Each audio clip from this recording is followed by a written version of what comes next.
Act 1. Whispers by the River. Lum. Hush now. There we are. Settle your shoulders. In through the nose and out again. Nice and slow. It is night in Varrock, the sort of night that lays a velvet hush over the rooftops and asks the cobbles to keep a secret. The River Lum slips past with patient grace, bearing moonlight, like a letter to be opened at dawn. If you stand upon the eastern parapets and narrow your eyes, yes, like that, you'll notice a faint red shimmer braided under the silver, as if the river remembers a fire it never quite had. I'm only a scribe, tucked in a small room above the museum. Old bones, a warm lamp, too much ink under the nails. My cell smells of vellum and lavender wax, and the kettle lives forever on the gentle edge between simmer and sigh. Tonight, though, there is soot-fine dust along my sill. Not hearth ash, finer, like the ghost of smoke. I brush it away. It clings to the fabric, and my breath leaves me longer than I meant. Something has woken in the city. Best keep the lantern trimmed. Down the stair I go, cane tapping softly, lids half closed the way one listens for distant thunder. The archive vaults greet me with their patient chill. Keys, clasps, the small rituals of permission. The door yields to habit and courtesy, and I pass between shelves that watch as only old things can, spines, seals, buckles, bone, until I reach the case that does not always mind its manners. Second Age obsidian, edges worn to a glass dark softness. A plaque. Warm it, and the script rises like breath on a window. I coax the wick to a small, steady glow. The glyphs bloom. Zamorak. No trumpet, no fanfare, only the quiet weight of a name that brings its own weather. Zamorak the Unfettered. The syllables stand to attention like soldiers after a thoughtful speech, present but not eager. More lines tilt into view, the sort that wake only when night has questions. The plaque speaks of a door once torn, not in stone or skin, but in the mind of a god, and of echoes that run through places that are not places, not a threat, an invitation to listen. I dim the lamp to a drowse, letting the dark step close enough to make the light feel welcome. Outbow on the windows, the city breathes evenly. Listen. Yes, there it is. Borrow that rhythm for yourself. In, hold, and out again. Better. Archivist. The voice arrives like a warm coat settling on the shoulders. I turn. A hooded figure stands within the arch where the shadow behaves itself. Red trim, the faint iron scent, careful hands, one of Zamorak's mages. Not frothing, not theatrical, calm as a winter pond. He bows without noise. The abyss is breathing wrong, he says, plain and steady. Our channels starve. The night tides about Varrock bend. I would mend the artery without upsetting your city's pulse. Would you now? I answer, cane giving one thoughtful tap. And what brings this to an old clerk rather than a lord with louder keys? You read without hating, he replies. You keep a small flame steady. We require a listener more than a soldier. If flattery is a tool, he wields it like a surgeon, not a butcher. He asks me to meet him where our worlds can speak without shouting. The Zamorak Temple in Varrock. Low doors, high torches, incense of spiced resin and iron. Come without Saradomin's blue, without Guthix's green, he adds, almost apologetic. Let the room decide what we are. I tuck the plaque back into its pillow, fasten the vault and fetch my walking cloak, the one with deep pockets and an honest hem. Outside, the Lum rustles to herself, practicing the gossip she'll tell the ducks at breakfast. Match her rhythm, one breath for 6 steps, smooth, unhurried. The temple is not loud. You might expect clamour and proclamations, but no, not tonight. The nave holds shadow the way a good bowl holds soup. The candles keep disciplined flame. The monks murmur in a measured cadence like people who have rehearsed their doubts and chosen to keep them anyway. On the far wall, a carving, a figure stepping forward through falling chains. No kneeling, no pleading, only movement. The mage waits by a brazier, its heat turning words into something you could ladle.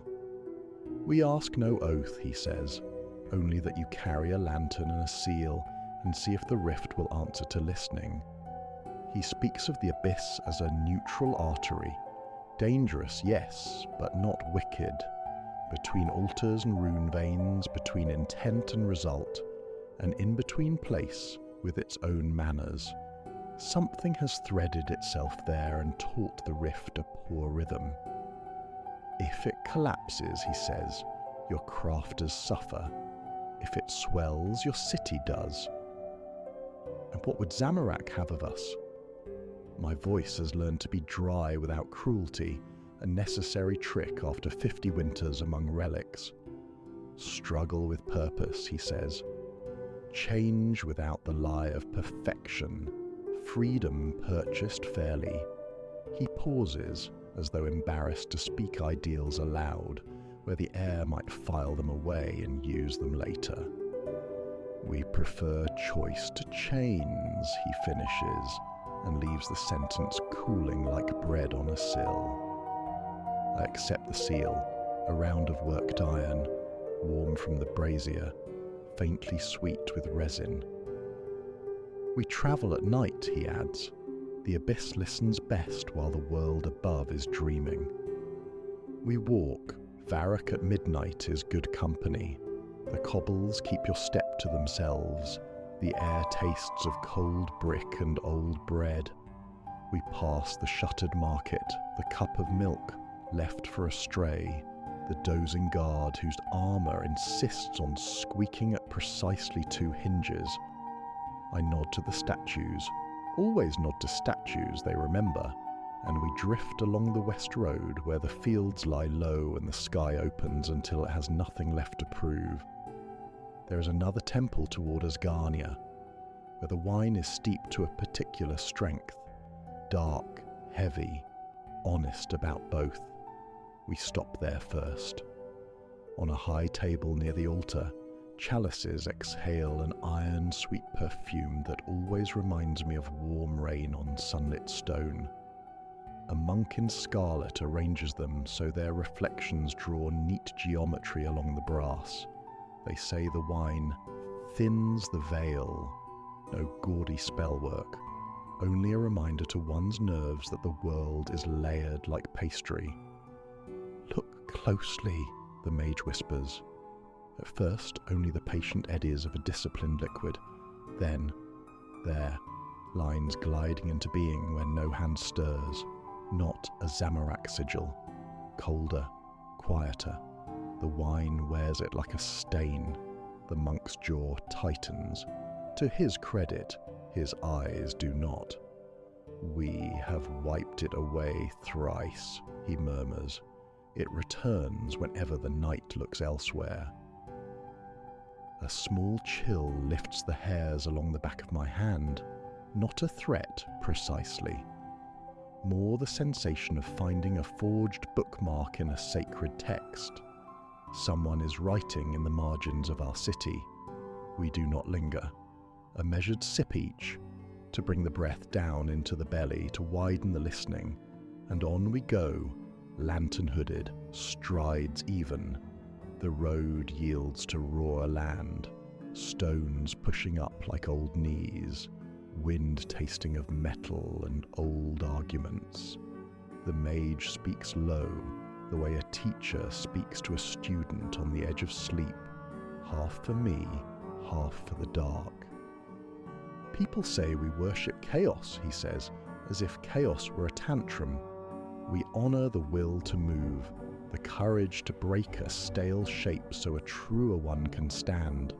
Some of us shout, most make tea and try again tomorrow. I smile in the dark. Tea and courage have long been on better terms than some admit.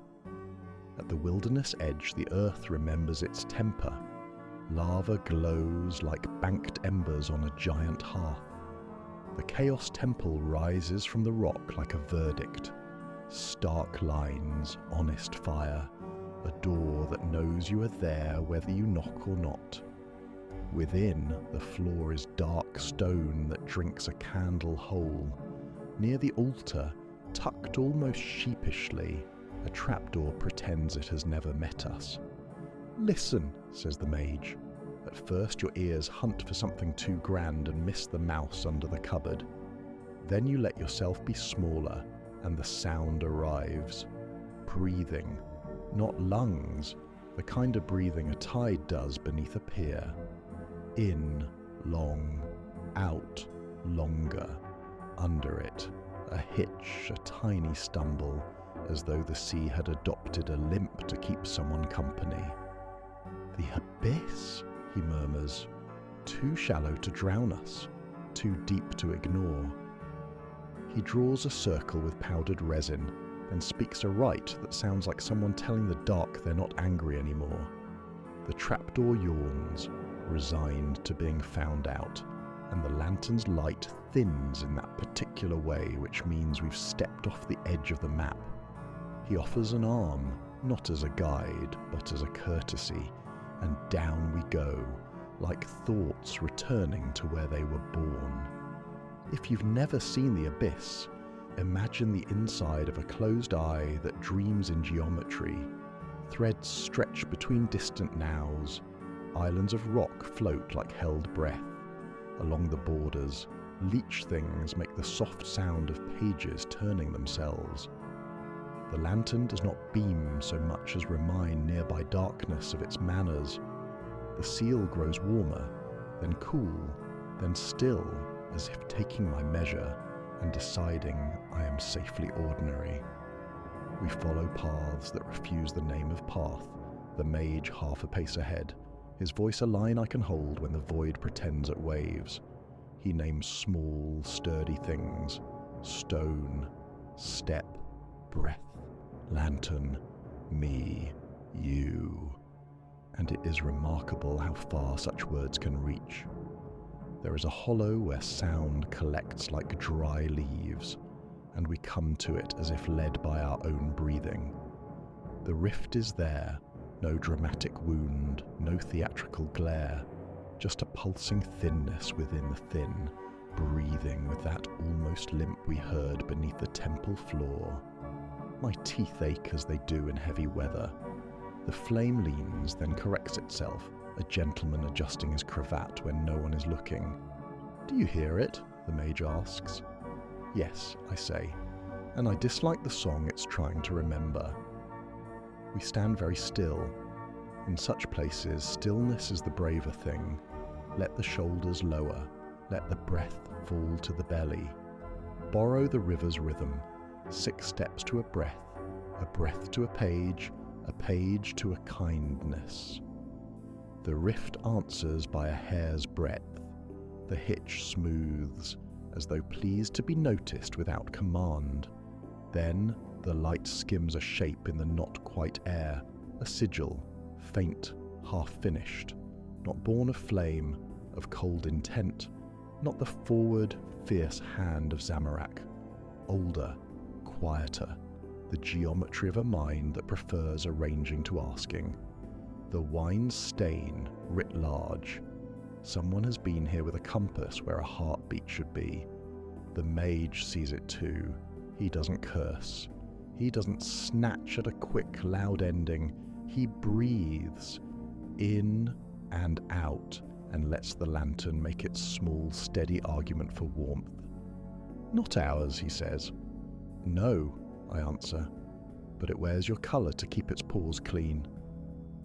We remain, letting the idea of the thing arrive before the fear of it does. The abyss rustles, pages turning. Far off, a bell agrees with itself. "Will you come farther?" he asked at last. "There's a heart to this thin place. If we listen close enough, we might set its measure without breaking it." The seal in my palm gives a modest pulse, as if to say yes, yes, and don't fuss. We begin the last stretch. The way curls with the dream logic of rooms you knew as a child. My lids grow heavy.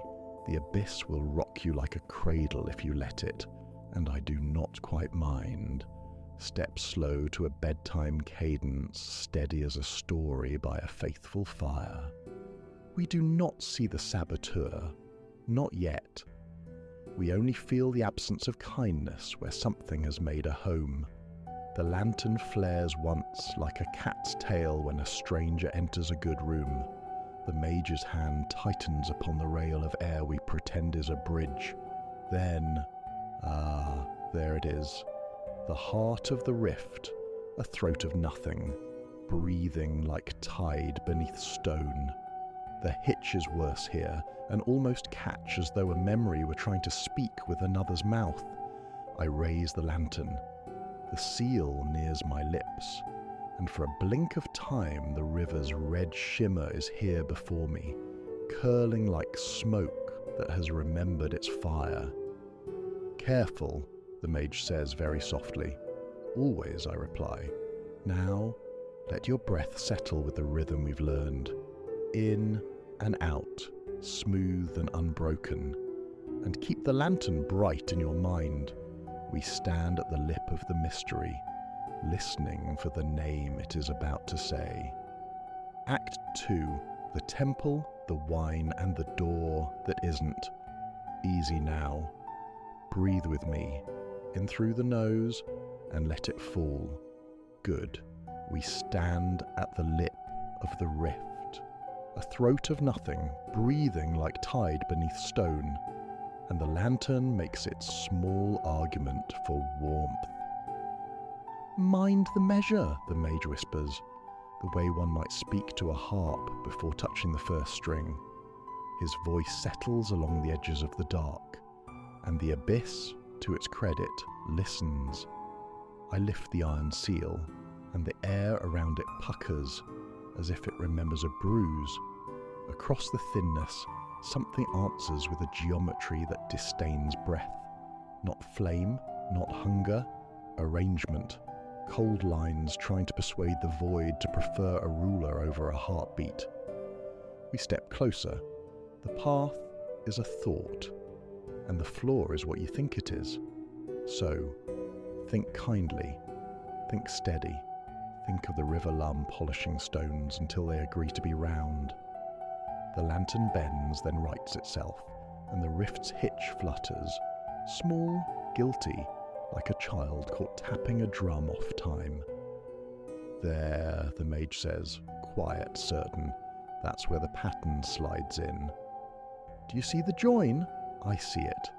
A seam too neat for nature, nearly perfect because it is not alive. The sigil drawn in the Asgarnian wine has been repeated here, in longer strokes, ghostly, meticulous, careful to pretend it belongs. "Not ours," he adds. "No," I murmur, "and not from your enemies across the river either." This line remembers an older loyalty. We do not speak the name. Best to leave some doors unhung until the hinges arrive. The lantern's glow falters as if shy, and then quite without permission, the dark fills with a slow, silent flutter. At first I mistake them for cinders, but their motion is too deliberate, their edges too exact. Butterflies, black as spilled ink.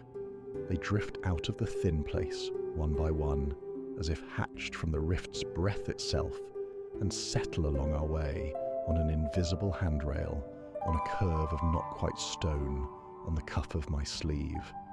Their wings drink the light rather than reflect it, and yet they are not unkind. They attend. "Guides?" I ask. "Or witnesses?" the mage answers. Zamorak teaches that change is escorted by chance. Sometimes chance wears wings. We follow their soft procession deeper, and the abyss rearranges to oblige. Corridors of suspicion open into rooms of patient gloom. The butterflies alight in small constellations, then rise, then alight again, inviting us toward a shape too proud to announce itself. You might expect menace to trumpet, to demand. This one does neither. It composes. We reach a shelf of rock that believes fiercely in being a balcony. Below, the rift's main current loops with the calm of a river teaching itself manners. But along its bank, there it is, a lattice of sigils knitting itself from the very thinness, cold embroidery upon air. Each stitch closes a fraction of a breath, each knot pushes the tide toward stillness. Hold fast, the mage says.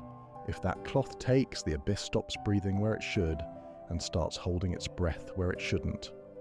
Which suffocates crafters, I say, or chokes the city, depending which way the wind is bribed.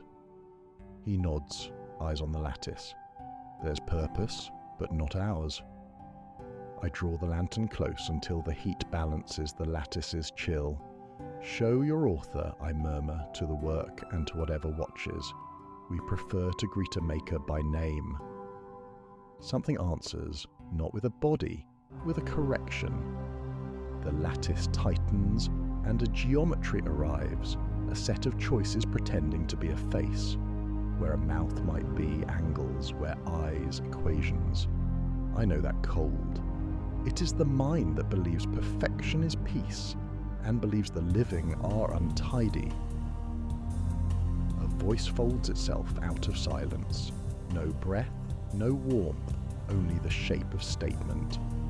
This artery was cleaner before the wound. Order remembers. You will step back and the measure will be restored. The mage exhales, very slowly, as if not to startle the butterflies. Your measure isn't breath, he says. It's a museum label where a path should be. I lift my chin, bones clicking like old keys. You write as if stillness were kindness, I say, and yet you've chosen a knife with invisible edges.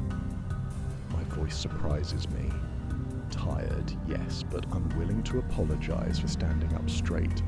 The geometry adjusts. Faintly annoyed, the lattice grows another row. Names, I say, quietly. We've brought ours. Bring yours. A pause. Not a human one. No shuffle, no frown. A recalculation. Then, I am remainder. A memory that declined to end when told to. That fits. A Zarosian remnant, clinging to the place where a god once lost a certainty, and a mortal refused to remain small. Not a ghost, an idea with elbows. Remainder, the mage says carefully. You are sowing in a lung. A lung breathes mess, the remnant replies. It stirs sediment. It creases the surface of useful pools. Peace is a flat line. Let me draw it. Around us, the butterflies rise and settle, a slow tide of velvet wings. One lands upon the lantern's hood.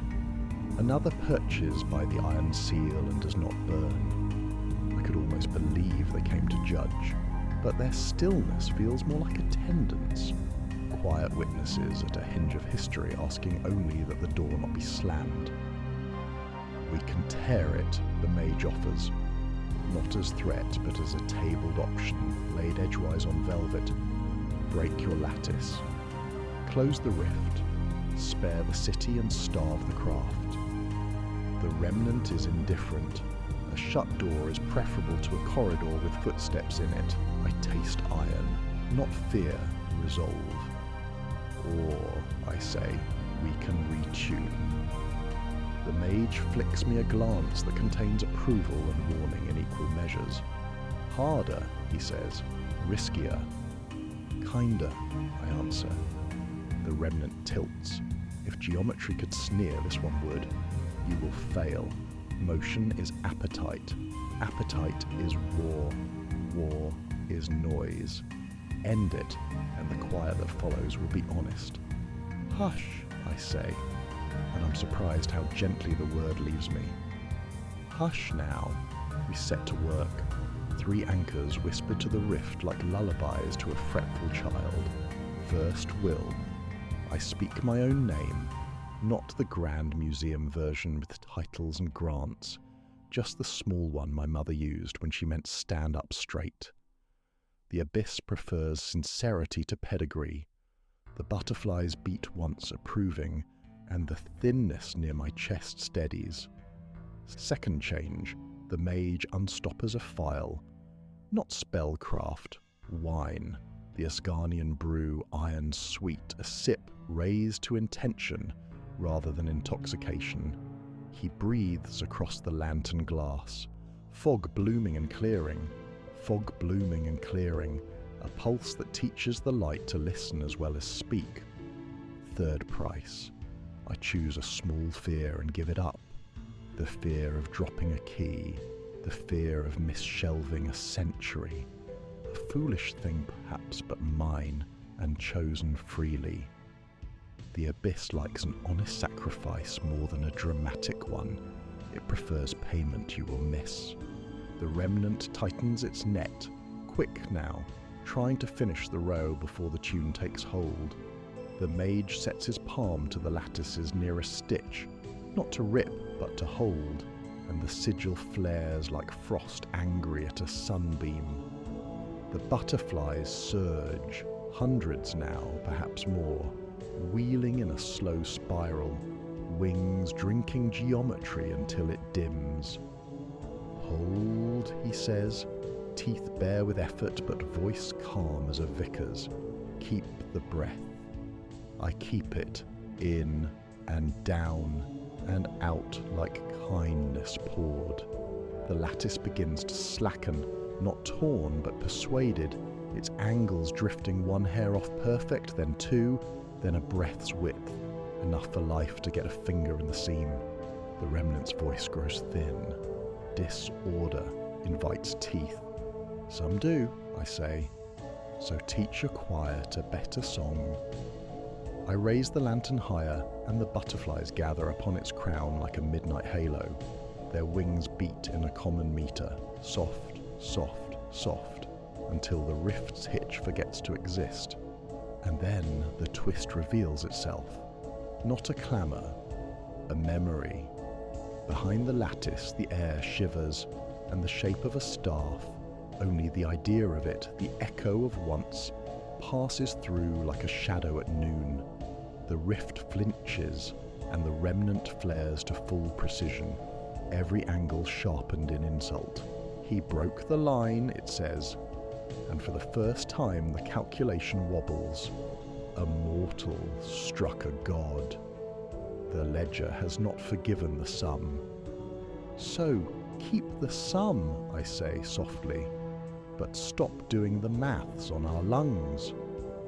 The mage lowers his hand, opens his fingers, and, this time, not to tear, but to fold. He gathers the slackened lattice the way one gathers a blanket around the shoulders of a restless sleeper. He's careful. He is slow.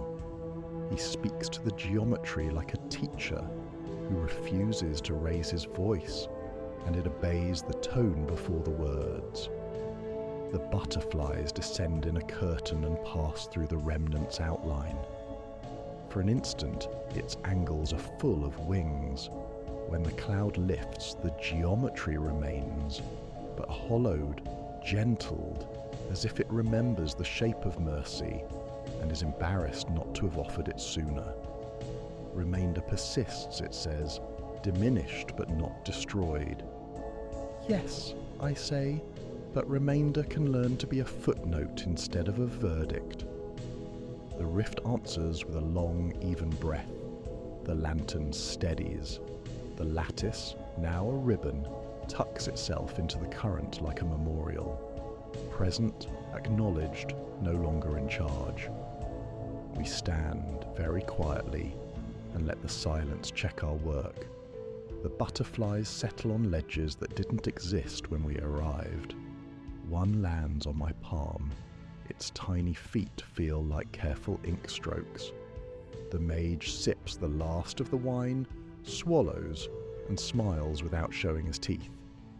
Not torn, he says, retuned. Not erased, I add, remembered properly. The remnant lingers, a coolness that declines to leave but agrees not to host. If breath brings knives, it says at last, I will remark upon them. Do, I tell it. We'll make tea and read your remarks. Then we'll breathe again. The butterflies lift at once as if a page has turned and drift ahead, leading us back by a route that makes sense only to people who have already walked it. The abyss loosens its shoulders. The floor decides it was a floor all along. We climb. At the Chaos Temple, the trapdoor closes with a satisfied thud, and the chamber remembers to be a room. The lava glow, harsh before, seems almost hearth-warm now, and somewhere in the rafters a draft finds a note it likes and holds it. The mage places the lantern upon a bracket a hand's breadth higher than where it was found, an old habit of mine, borrowed without offence, and the flame approves by burning a touch steadier. Varrock first, he says, a notice on the temple door. Not persuasion, information. The path breathes true again. Then Asgarnia, I say. We'll look in the chalice and find only wine. He offers his arm. I take it because age is a fact and courtesy is pleasant. The night has thinned to that grey before dawn where roosters wonder about their life choices. Along the road, the wind has put away its metal tang and borrowed instead the smell of baking somewhere we cannot see. Rest when we reach the city, the mage advises. There's another piece yet, the way the river remembers red. It may not be finished with us. Rivers rarely are, I say. We keep an easy pace. 5 breaths to the mile, 6 if the ground approves, and the butterflies, black and unbothered, drift above the hedgerows like little commas deciding where to fall. One by one they vanish into the paling sky, leaving only the softest impression on the air, as if punctuation itself had learned manners. Ahead, the first roofs of Varrock collect the dawn. Behind, the wilderness considers being less offended for a few hours.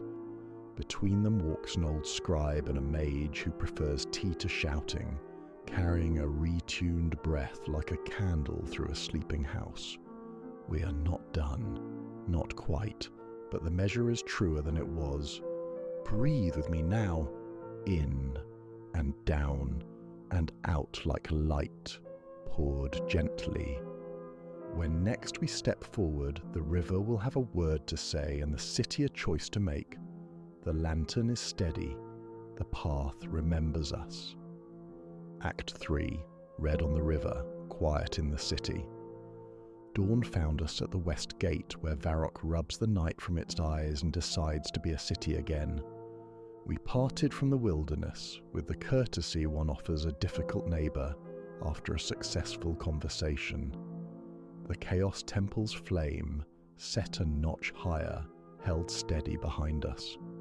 Ahead, the cobbles accepted our steps without comment. The mage's cloak no longer smelled of hot metal. The wind had traded that note for the early promise of baking somewhere unseen. At the Zamorak Temple in Varrock, we placed a modest notice just inside the door. Plain script, plain truth. The abyss breathes true. Passage is safe. No sermon.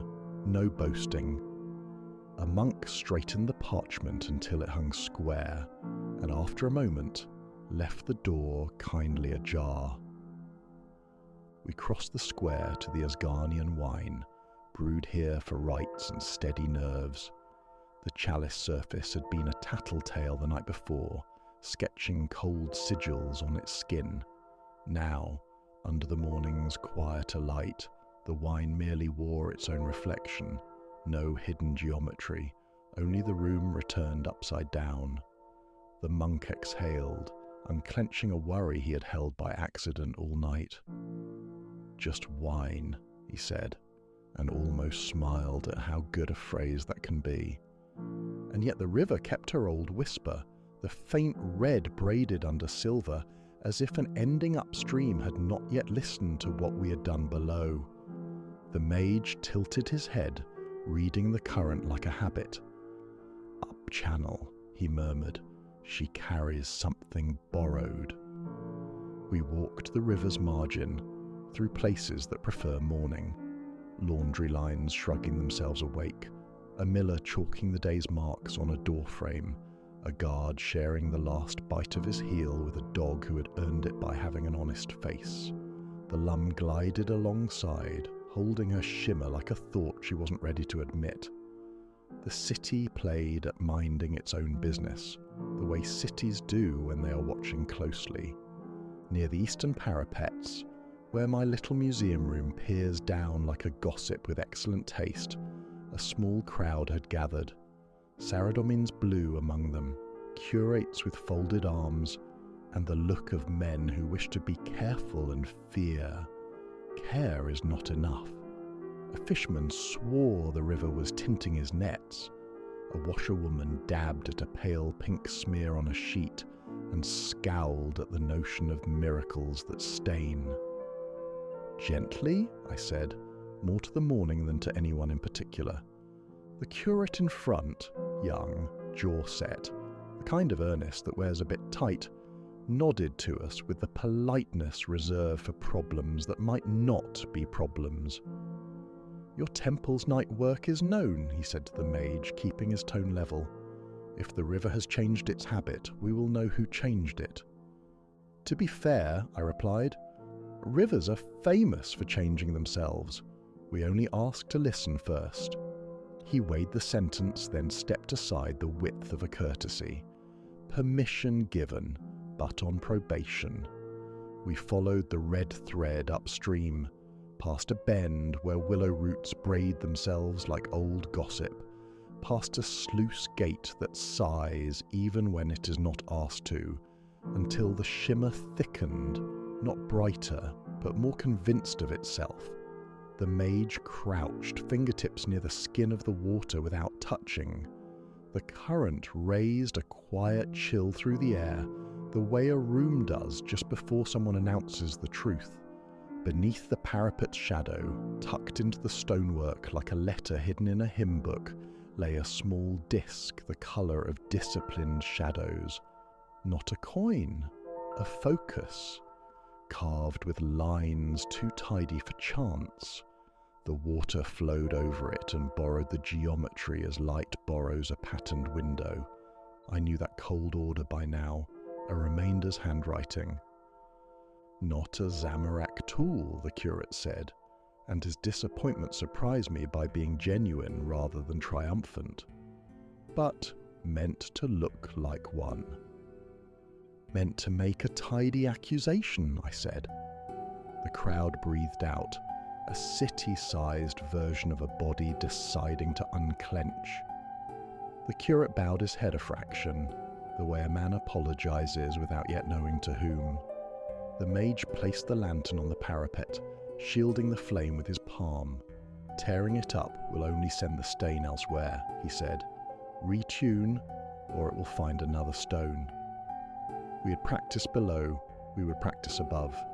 No rites shouted, no flash to show off with. The same 3 anchors, but lighter in the hand, because the river enjoys being asked nicely.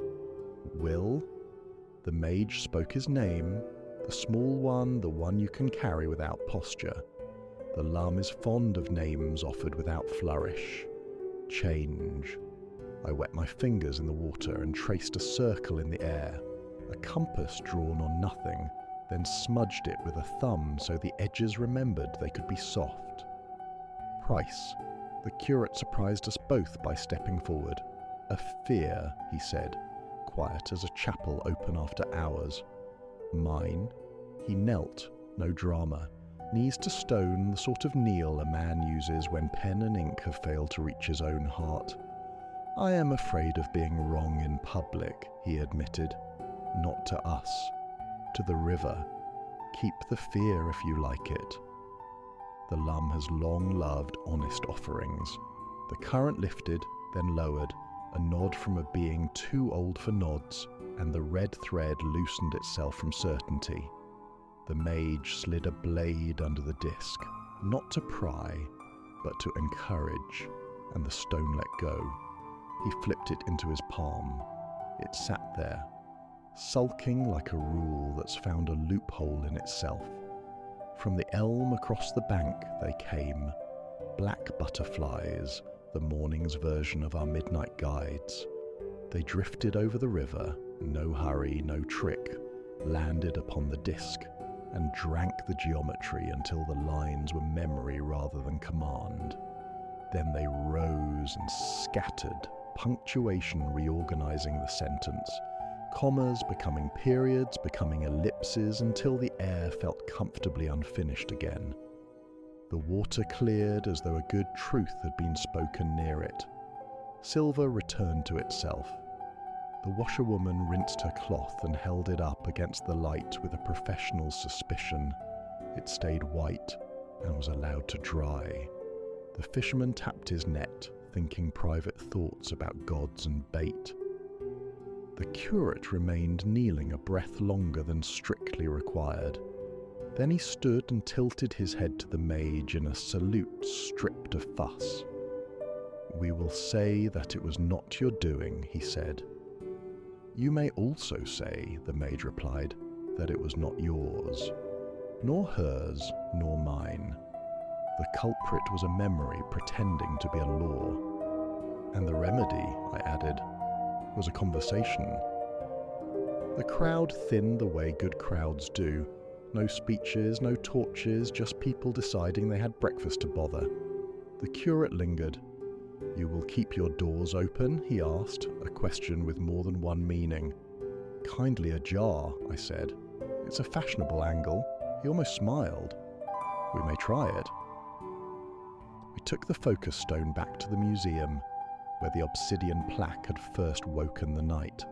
I settled the disc on a felt square and recorded what we'd found in the neatest hand these old fingers keep in reserve. Object, residual focus. Origin, a remnant that declined to end. Disposition retuned. Notes, do not mistake stillness for peace. The mage stood in the doorway, the way a man stands when he intends to go but is not finished with being here. "There's one more courtesy to pay," he said, and I knew where he meant before he spoke it. We returned to the temple by the river at dusk, the Zamorak one, and found the nave honest as ever, shadow in its bowl, flame in its spoon.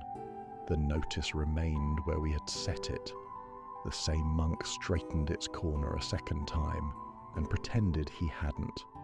We set the lantern on its bracket, a hand's breadth higher again, not for magic, not for a lesson, simply because light that has worked deserves a better view. No black butterflies inside, they prefer open air and decisions, but at the lintel, just beyond reach, 3 small dark wings clung to the stone long enough to be counted. They lifted as we passed, and went about their own business, which I assume involves attending hinges. We paused on the bridge. The Lum murmured ordinary rumours to the pilings. The sky was lavender with the day's last attempt at explanation. Across the city, doors eased shut without slamming. I could hear the museum's kettle remembering its job. The curate far along the bank walked home without guards. Just a man in blue crossing a familiar evening. "Retuned," the mage said, as if tasting the word again for company. "A good word," I agreed. "Less arrogant than fixed." Kinder, than cured. He nodded. We are not surgeons of the world. We are caretakers of breath. Caretakers of breath, I repeated, scanning the river where her silver had learned to keep its own counsel, and of endings that decline to be endings. He made to leave, and then turned back, tugging at a thought. You were right to refuse a louder ending, he said. Tearing satisfies the hand. Listening satisfies the place. Listening costs longer, I said. Worth the coin, he answered and went. Night arrived properly at last, soft-footed and certain. The city wore it well. The retuned rift below ticked along at its steady pace like a clock that forgives lateness. The remainder, our cold friend with the tidy lines, lived on as a ribbon in the current, a remembered caution rather than a silent order. If breath brings knives, it will write to us. We have promised to read. Back in my small room above the museum, the plaque lay quiet in its case, like a book content with the way its last chapter lands. I banked the lamp, the flame obliged, choosing a calm, bookish smallness. On the sill, no soot waited. The river's rumour came up through the stone, friendly as an old anecdote that knows when to stop. Across the city, a mother pulled a curtain and left a crack so her child could have a little sky with their dreams. A baker leaned against a door jamb and let a tray of crusts sing themselves cool. Somewhere underground, candles observed themselves from a slightly higher hook and found the angle flattering. And in the rafters of the wilderness temple, where heat is usually a declaration, it was, for once, a hearth. The last of the butterflies, a straggler with an unhurried opinion, drifted past my window and settled on the corner of the window frame. It closed its wings and became a neat piece of night. For a brief, foolish moment, I wondered if it had come to watch over a page I had not yet written. Then it lifted, undecided, and went to attend some other hinge. Varrock held. The river kept its own counsel. The city exhaled and did not ask who told it to. If, in years hence, someone opens a drawer and finds the focus stone, dulled, harmless, shaped like an apology, I hope they will read the museum label and then set it in a patch of afternoon sun and learn again the distinction between quiet and peace. For now, there's work tomorrow, and decent tea, and a door to leave kindly ajar. The lantern has its place on the bracket, a hand's breadth higher than before. The notice on the temple wall says only what needs saying, and somewhere between shrine and sluice, a ribbon of geometry has chosen to be a memory instead of a law. That is enough.